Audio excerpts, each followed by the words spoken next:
Welcome to Farming for Health, where Farmer Lee Jones and I talk with leaders in food, farming, and health and wellness to spread knowledge and inspire a plant-forward future, starting now.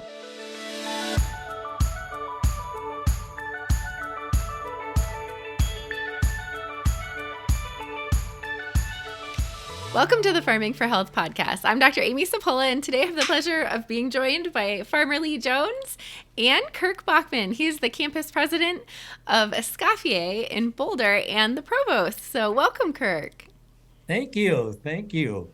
Thank you so much for being here. I could not think of a better, like Farmer always says, if I was any better, I'd be you. I cannot think of another place I'd rather be than right here. Is that a song? That's a song, isn't it? It might be a song. My country song, yeah. Oh, well, we're so happy Farmers to are ready. talk with you. You guys are going to regret this within like 3 minutes. Like, who scheduled this guy? Hey, but Chef Kirk, I know you wanted us to keep it short and brief, but I mean, your history, your legend in this industry goes back a long ways. I mean, fill us in. I know you were trying to be humble about it and just, oh yeah, well, I'm just,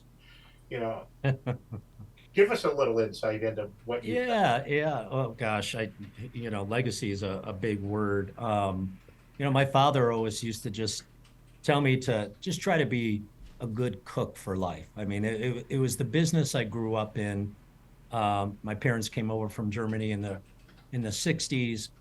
My father earned his what they call a Meisterbrief in Europe. He's a master pastry chef, primarily baking, and he grew up in a different era of the war and such, and he came to America for a better life. I mean, it sounds like a cliche, but that's what he came here for, and he still feels that way. He believes that he's the luckiest man alive, and so my dad will be 87 this year. My mom's 80, she'll be 81 here this month. And I sort of grew up in the bakery business, downtown Chicago. I would go to school and come through the bakery on the way out the front door.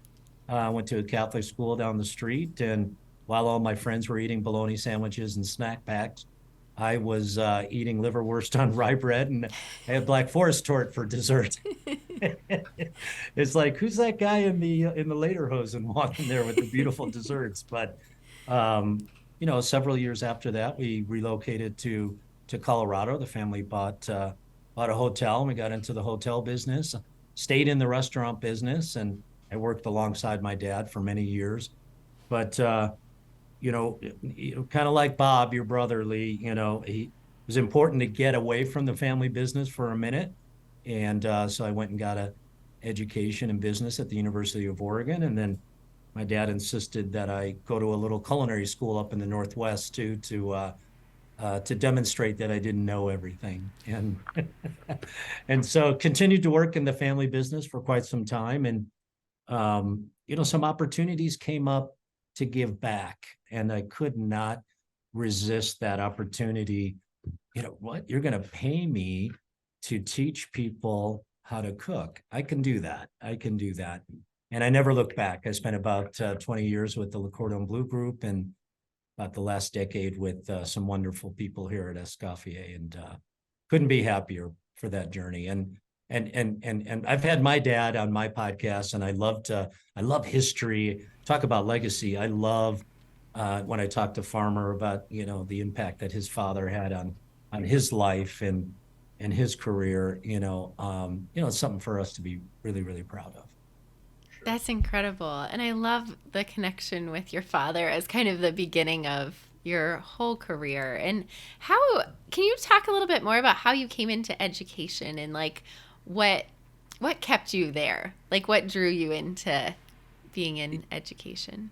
Yeah, it's I could tell so many stories. I can remember being a student again after college. So, I was mid-20s or so, and I really got fascinated by not just the cooking piece. I felt pretty comfortable with my cooking skills, but I was obsessed with competition, and all these chefs would go over to Europe and and just do all these crazy things with food. And ironically enough, one of the biggest competitions in the world is in Germany, the Culinary Olympics. And so I had, for the most part, wrapped up my education in culinary school, and I was helping this Austrian chef who was preparing for the Culinary Olympics. And I'll never forget that day. I picked up the phone. I called my dad. We had phones back then, right? The ones that hung on the wall. And I called dad and I said, "Hey, I'm going to go to Europe with Franz, and I'm going to be his assistant at the Culinary Olympics." And my father, in this thick German accent, said, "How much they pay for that?" And I said, "Well, Dad, it does not pay, but it's a great learning experience." And he said, "I'll see you next week."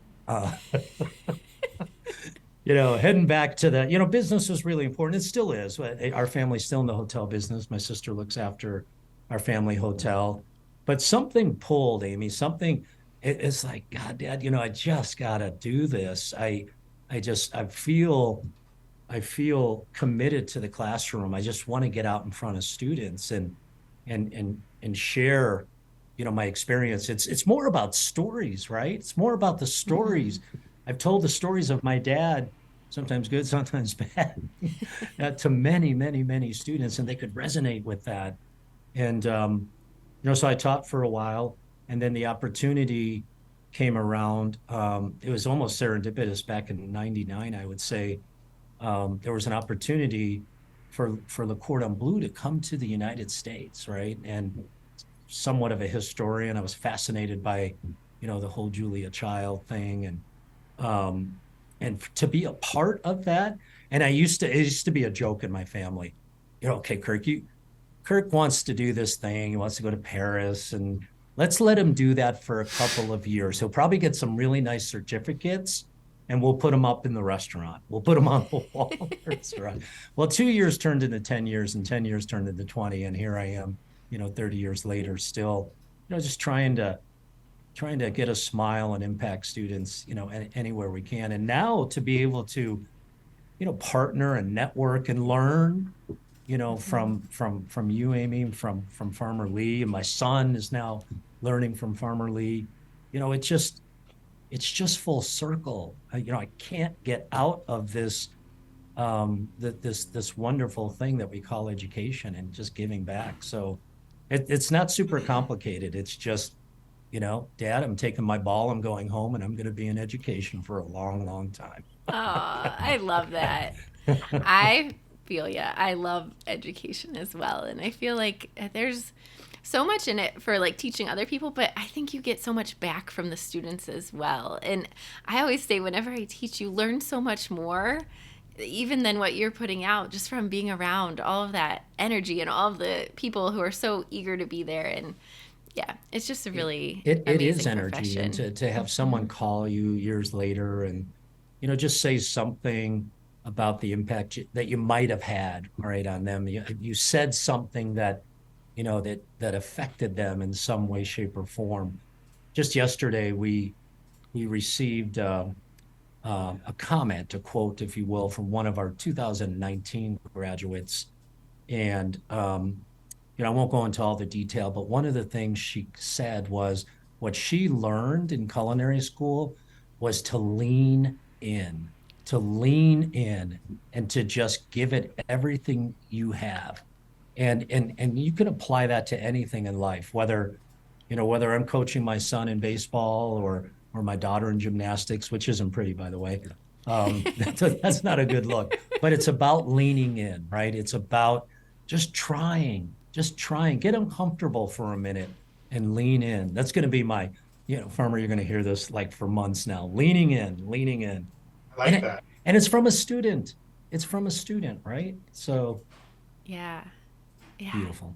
That's amazing. And you guys are reaching people in a whole new way now. You have online as well as in-person culinary education. And I think that's really different to kind of wrap your head around, because oftentimes you think of just in-person. Can you talk about that and like the pros and cons of each format? A message from our sponsor. Farmer Jones Farm provides nutritious, regeneratively grown vegetables to home cooks nationwide. We seek to provide our community with vegetables grown in a way that's healthy for you and good for the planet. To learn more about Farmer Jones Farm, visit farmerjonesfarm.com. Yeah, it's really changed a lot, right? Just like I said, the phone used to be up on the wall. We call the way we reach students via the online world interactive distance learning. That's what we call it, or online, right? So, like you said, we've got a residential campus here in Boulder. We've got one in Austin, and then we have just a ton of students going to school online. Both are accredited. Lots of different program options from your traditional culinary and pastry. We have a beautiful holistic nutrition program, as you know, Amy. We have a plant-based program. We have a hospitality program.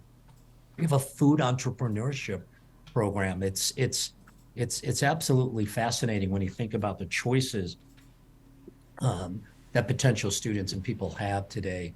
I think what we find is that there are potential students who would like to attend school or gain literacy, right? Education. And they may not enroll in a traditional on-ground campus like in Boulder or Austin, primarily because of location, right? Or the schedule, or even the cost, right? The pandemic told us a lot about how people wanted to remain within their community and take care of their families. And for us, our IDL, or our online program, solves this issue and allows students to stay where they're comfortable without having to relocate, find someplace else to live. Because our online programs are primarily asynchronous, meaning they can engage in academics at their pace. The knowledge is there. They can grab it when they want. That means they can continue to work. They can take care of their families. They can pick up their kids from school or take their parents to the doctor, whatever it is that they need to do. And Escoffier will be there when they're ready to engage at any time, 24/7.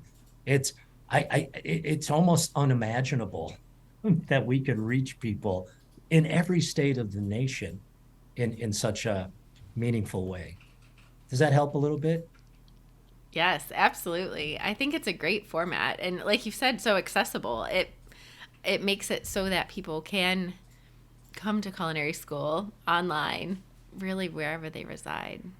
I would add. Go ahead, Farmer. And the brick and mortar culinary schools were really struggling during COVID, and you guys exploded. And yeah, it's about content, right? It's about content.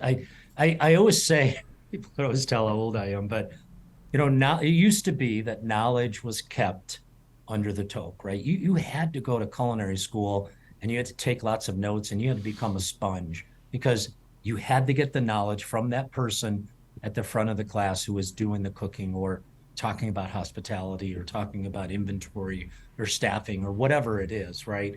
But knowledge is everywhere today. Content is everywhere. And all we ask our faculty to do, respectfully, is become facilitators of that knowledge. Just engage with your students. This day and age, if I look at my priorities are, I need great teachers, great teachers. And if you're a really good cook, that's a plus. But I need great teachers, great teachers who impact students and motivate and inspire them at the same time. Push-pull, it's not easy. But and there's something for everyone in a beautiful sort of way, right? I love your philosophy on that. I think that's really important, is to be the great teacher first, and then you can teach the content. As far as the holistic nutrition program and the plant-based culinary arts program, can you talk more into that and what spawned kind of the creation of these programs, and where do you hope to go with those? Yeah, I'll probably get a little emotional on one of them, right? But clearly, not just me, but others in our company recognize the growing demand within our industry for for unique areas of education, new unique programs, right? And it's clear you and I have talked about the surge in popularity of plant-based diets, and um, so I'd say, consumer demand has driven a lot of this, but it's important to be part of the conversation, right? The conversation within our industry, and how do we best educate not only students but our chefs to address these topics of plant-based and health-minded menus, right? For me, um, again, long story, and it'll just kind of illuminate again, how close I am with my father. But 40 years ago, I received a kidney from my father. I needed to have a kidney transplant for a specific reason. And again, he's going to be 87 this year. He was doing great.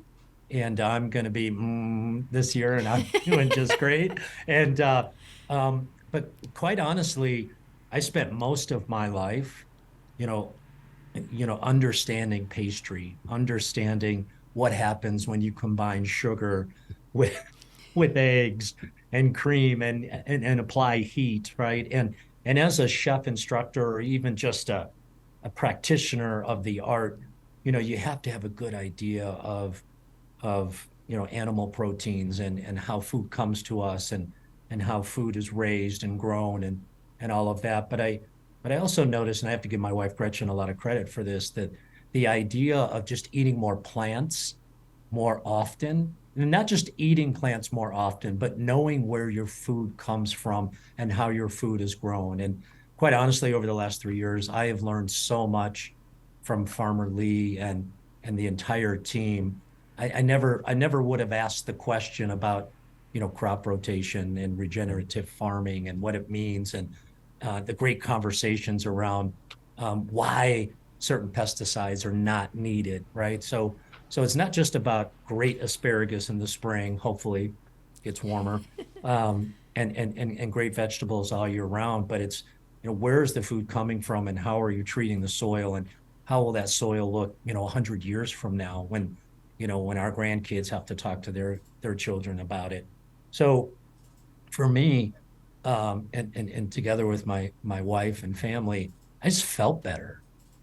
I literally just felt better after having, just a great vegetable dish or dishes versus, something heavier. And believe me, I was joking with my wife last night, what's that last meal for you? What's that last meal? And it's probably still a filet mignon with a beautiful demi-glaze and green peppercorns, but maybe not, maybe not. I just felt better. And so that translated, or it was reflected in my desire to share this with others, right? So there's this lovely, lovely gal that lives here in Boulder. Her name is Lauren Lewis. She's a yogi. She used to be Governor Paulus's personal chef, and she's pretty much a lifelong plant-based aficionado, if you will. And she taught me a lot about plant-based diets, and she helped write this program. And it wasn't just writing a program. We can write a program overnight, but you can't pour your entire life into a program overnight. And that's what Lauren did. She took time, she took months to pour her energy and her life understanding of plant-based diets and lifestyles into this program. And lo and behold, the state of Colorado loved it, and our accreditor loved it, and now our students love it. Every 6 weeks, another group of students is coming in. What we have found initially, we had a lot of students that had a lot of experience and a lot of literacy around plant-based education. The students that we're seeing today are just curious, and that makes me so happy. They're coming to us, Scott. They're coming to us because of this plant-based option. They want to cook. They want to cook really well. They want to have gainful employment in our industry, but they want to go the plant-based route. They may not even necessarily be plant-based, but they're excited about the literacy. So, as far as health and wellness goes, I know this is really, you're training these students now, and it's really starting to change the industry. Where do you see like health and wellness going in the culinary fields? Wow, loaded question, right? It's here to stay. Mm-hmm. I think we all agree with that. You know, the word trend doesn't even come into play. But I guess if I was lecturing, the question could be, how can we make an impact as educators, as chefs, right? Um, there's there's so many buzzwords, right? People get caught up in words like organic and locally grown. What I'd love to see is more people getting caught up in, and I'm not just saying this because you're in the room, farmer, but farming methods, right? I have learned again so much in the last couple of years about crops that are grown using regenerative farming practices, not just because they produce better results, but they produce the best products, right? And so I would say that educators, chefs can impact even serendipitously, even subtly, even quietly, can impact the health and the wellness of their guests. And they should be concerned with it, right? Anyone who comes into their establishment, they should care about those guests and they should know what the source of their foods are. And they should know exactly what type of cooking techniques are being applied to those foods so that their staff can celebrate that with their customers, right? It's so important to know. They're simple questions. Oh, these carrots are amazing. Where are they from? We should know that. We should know that, right? Mm-hmm. Well, and I think that the consumer is more passionate, more intuitive, more interested, more educated, more hungry for where that food is coming from and how it was grown, who grew it. Than than ever before. Than ever before. Yep. Yep. I love the menus that you know 30, 40 years ago, menus were very classic, right? Steak Diane. You kind of knew what that was. But today, menus like Bobby Stuckey here at the Frasca Hospitality Group in Boulder, his menus are just, they're like a glossary.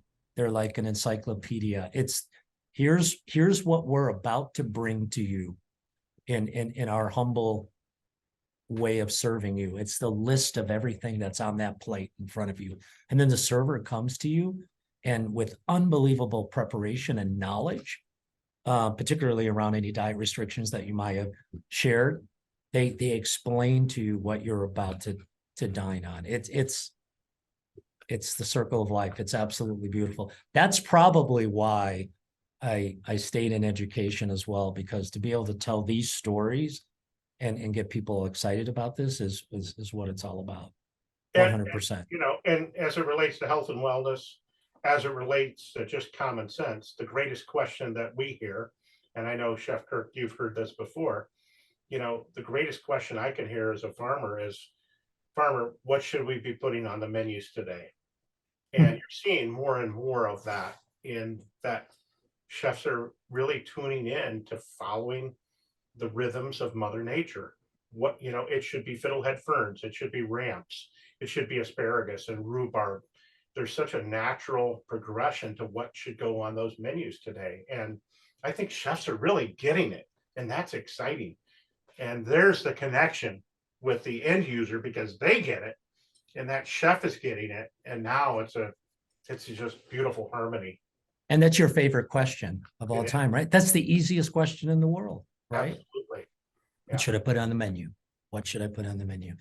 It's so much easier today. Back in the day when we had our restaurant, the computers weren't like what they are today, where you just run upstairs at the end of a shift and redo the menu for the next day. You had to go to a printer, right? Like you had to go get it typeset, and it was expensive. And my father would be upset that I, forgot a period or something. It's like, got to redo it. But today there's no excuse to not have the freshest and the most available ingredients in front of your guests every single day. Yeah, I think too, like with the culinary world, like healthy really is just the definition of like a part of the body without disease, which doesn't mean a lot, but nourished, like that word really is about so much more. And I think, a chef working with vegetables, like seasonal, farm fresh, local vegetables, that's like an artistic palette that can really let people experience that, like, healthy things that are healthy can taste amazing and can be so much more than like the rice cake or the simple things we may picture that have no flavor. Yeah, and I may be tweaking history for my own purposes, but back in the day, you wonder where the name restaurant even came from, right? And it had something to do with restorative, right? Probably some pronunciation of that word. But back in the day, people would come together to restore their bodies, to nourish their bodies. And then they started to do it as a community. And before you know it, restaurants were born as a place to come and restore your body. It's amazing. I love that. You get the assist there, Amy. Yeah, thank you. That's perfect. So, when we start to connect like food is medicine and the impact that food has served not just at home or in a restaurant, but how about like institutions like schools, hospitals, and those sorts of places? Do you have much involvement with students going into like those settings? Well, I'm fortunate. We're fortunate here in Boulder, Colorado, and it's not a plug for the chamber. We we've had the good fortune of having an amazing human being named Chef Annie Cooper, and Farmer. I know you know her. She's been involved. She's retired now. She lives about 5 hours away from here in Grand Junction, but she had so much to do with the school system menus. And it was really simple. Rather than buying a big box of carrots, no offense, that shows up on a truck, let's just source some carrots from our local farmers. And instead of buying anything that is prefab, let me show you how to cook carrots. Let me show you how to braise chicken. It's not fancy, but it's simple and it's good. So my kids are very spoiled that they go to school in the Boulder Valley. And I think this message is spreading, throughout the country. And he's had a lot to do with it. Education, education, education. We have to, like I said earlier, we have to continue to educate our chefs, our cooks, our consumers. It all just kind of happens serendipitously, right? Whether it's through a formal program like Escoffier offers, or just conversations like this on, podcasts, industry conferences. We'll all be together in September there on the farm for the Roots Conference. That's the time to socialize the message and keep it up. Thought leaders. You're a thought leader, Farmer Lee. Amy, you're a thought leader. I like to consider myself a thought leader. Escoffier is a thought leader. It's up to us. It's up to us to keep the message going. 100%. It's up to your brother, Bob, who spends time in Washington, D.C. And as much as we love you, Farmer, Joseph Henry can't stop talking about Bob. It's the craziest thing in the world because he got the tractor ride from Bob. Just saying. Can't compete with that. Chef Ann Cooper has actually, she's been on the farm here before. She's here for a Roots Conference. She's great. Was she? She's just amazing and such a lovely person. And her legacy, to use that word, is alive and well in the state of Colorado. Yeah. And beyond. And beyond. Yeah. So when it comes to vegetable forward trends in education and in the culinary industry, what are you seeing right now? Yeah. It's a loaded question, right? But an easy but tough question, right? We again, we have to educate people, and we have to educate people that simply taking a protein away from a dish doesn't necessarily mean that you come up with this incredible plant-based dish, right? So, for example, rather, you know what drives me crazy? Can I just tell you? Yeah.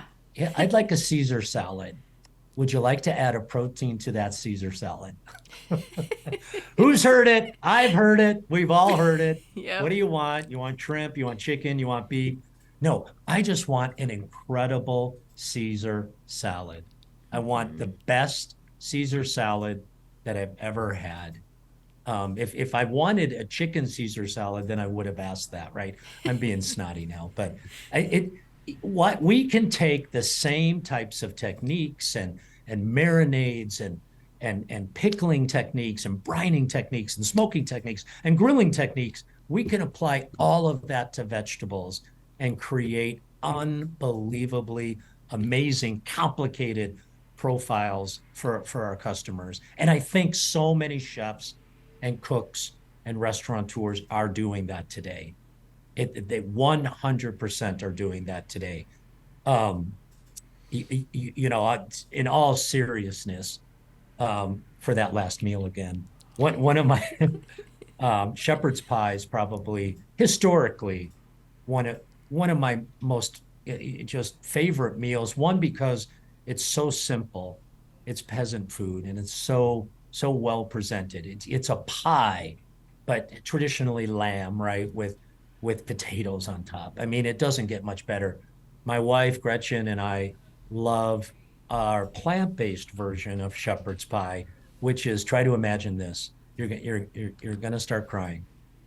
Slow roasted onions in the oven. And I'm talking slow roasted. You need to know that you're going to make shepherd's pie first thing in the morning for the evening, because those onions are going to be on 250 in the oven most of the day. And if it's in August and they're sweet enough, you don't need to add any sugar. Just leave them in there. And then while that's happening, you're cooking your lentils down in a beautiful vegetable stock. And then you combine those caramelized, rich, brown, unbelievably tasty onions with those lentils. And in the meantime, you've pureed some potatoes, and then those potatoes go over the top, and then the whole thing in your Le Creuset goes back into the oven, and out to the table comes the most amazing shepherd's pie that you've ever tasted. And it's all plant-based. It's onions, it's lentils, and it's potatoes. Where's the turnips? And we'll throw some turnips in there. You know what I was really thinking was some celery root. Celery root tricks people, right? So that's the secret. 1 or 2 celery root bulbs in there. You puree it all up, and people are like, is there some celery root in there? Right? Brilliant. We did not practice that or plan that, Amy. That was so I want to switch gears completely on you in this context of conversation. You know, one of the trends that I'm hearing is continued plant-based, but clean plant-based. My opinion on this Impossible Burger is that you would be better off to eat a good quality ground chuck hamburger than all the chemicals that are added into the Impossible Burger.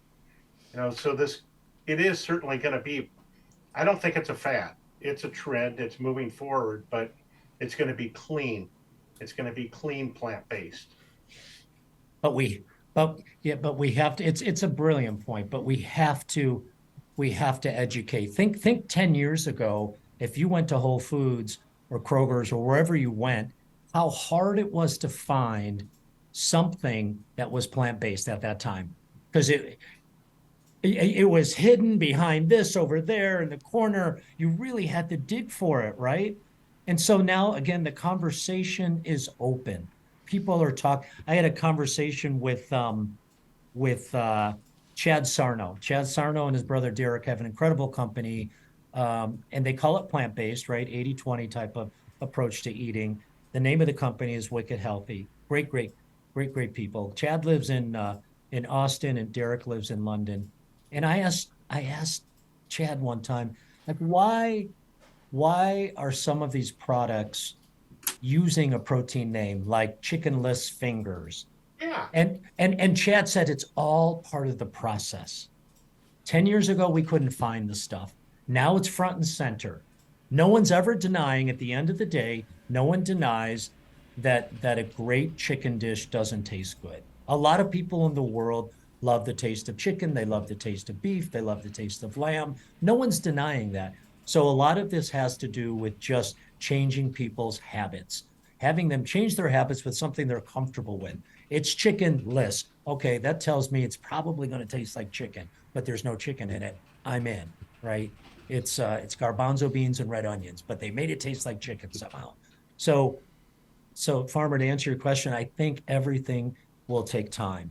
And I'm sure the folks at Impossible Burger and the other companies like that, they're trying really hard to change consumers' habits. They're trying to do look, they have the beet juice in the burger so that it gives off the impression that it's, a natural Blood. piece of beef, right? Blood, right? So in my humble opinion, 3 years, 4 years, 5 years from now, they won't have to call it chickenless.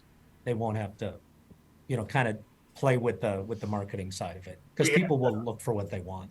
Jeremy Urmansky here to speak to a group last week of chefs from a company called, or a restaurant called Larder. Dr. Amy, have you been there yet? Yeah, I know Jeremy too. He's Yeah, great, he's and he was great. on this podcast. Yep. And of course, he did a beet, and he's all about the fermentation. And I had a piece of beet that was fermented that was just, I mean, I wouldn't call it jerky.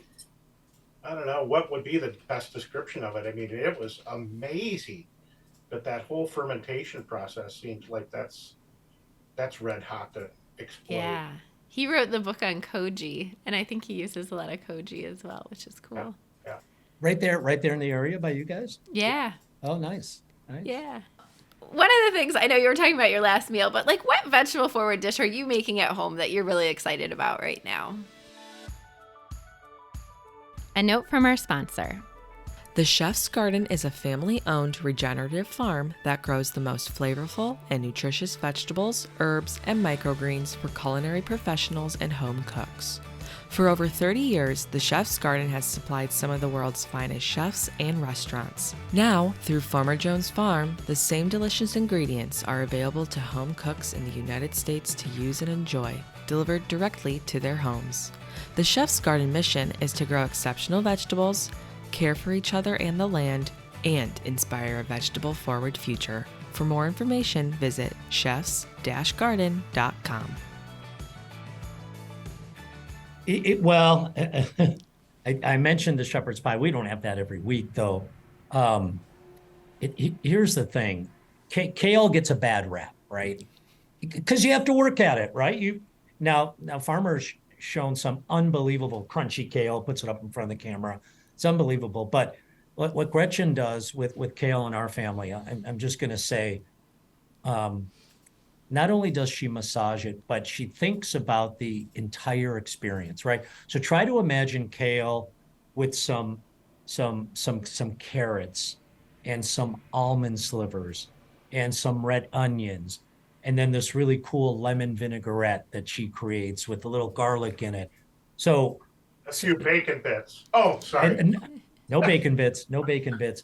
So Amy, what I'm basically saying there is you take a dish and you don't complicate it, you just enhance it, right? You put some crunch into it. What is it that you want to experience out of every bite?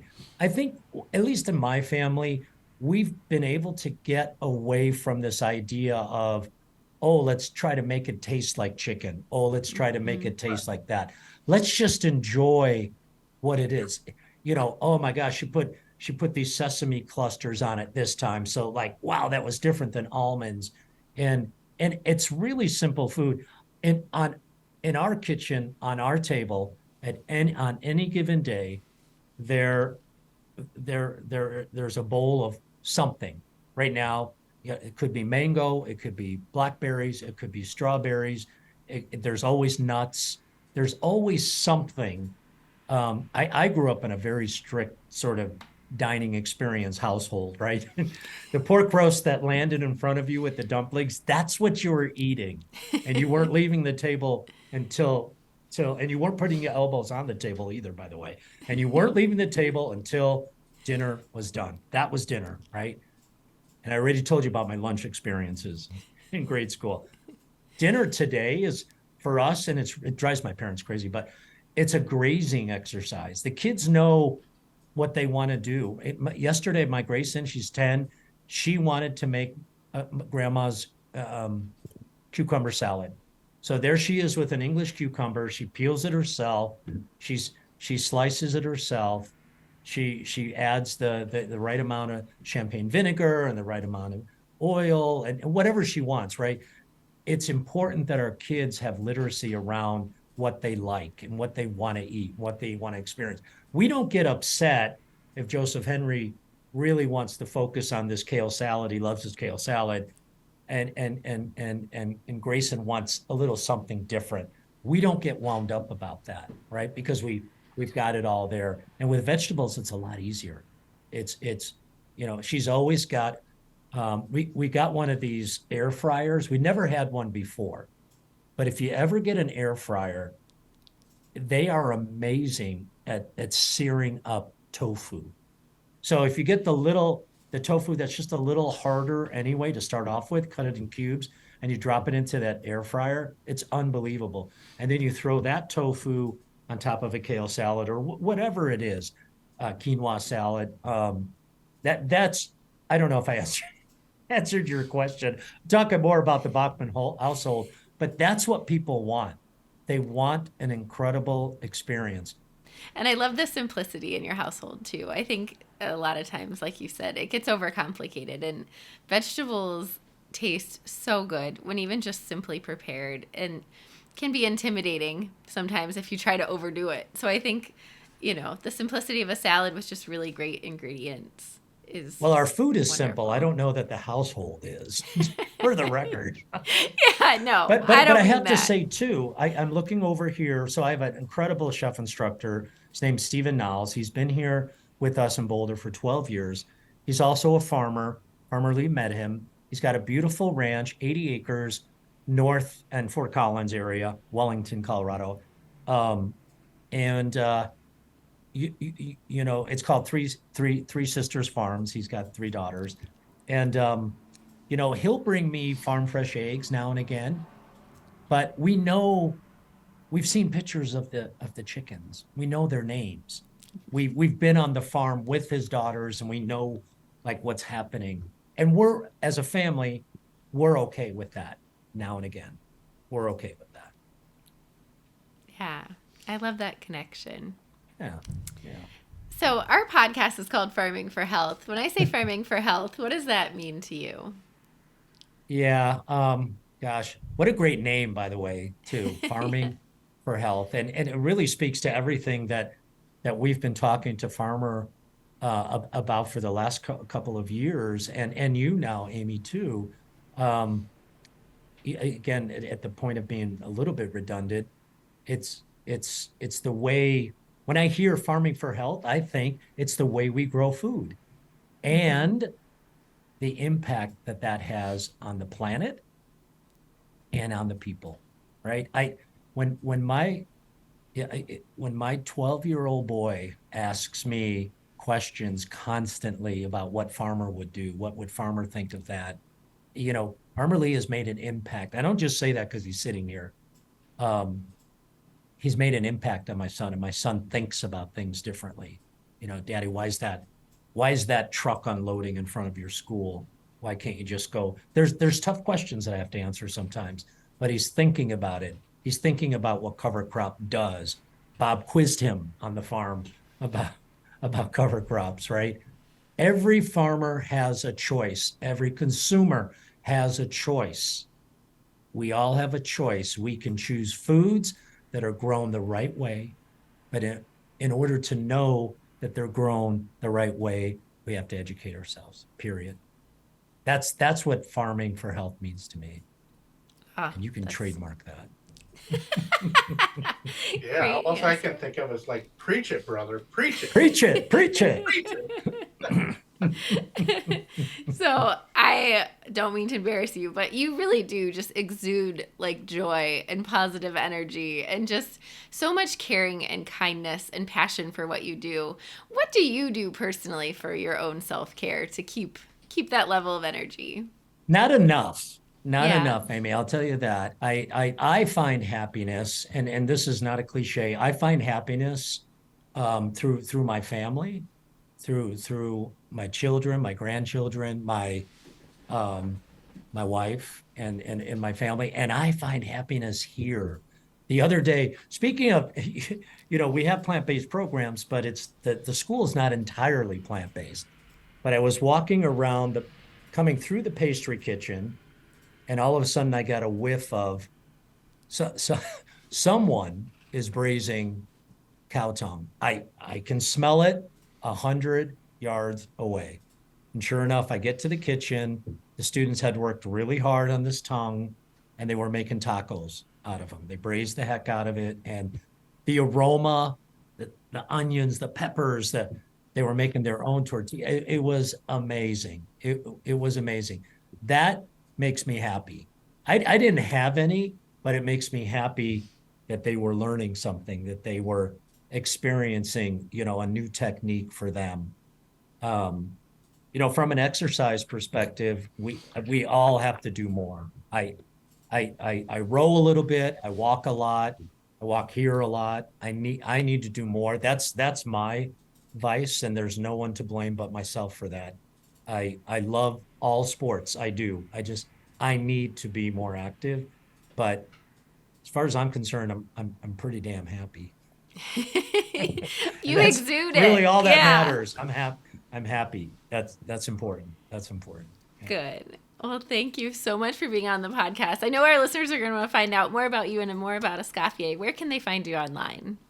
Yeah, if you go to escoffier.edu, you can find our website. If you want to look around at different programs we have, you find it right there.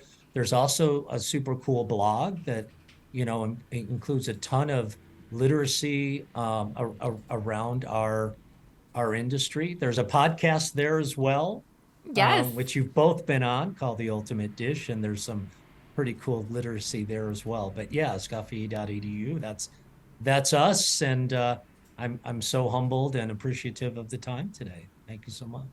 Thank you. Thanks for coming on with us. Anytime. Thank you for listening to Farming for Health. We hope that you enjoyed this episode. Connect with Farmer Lee Jones and I on Instagram and Facebook.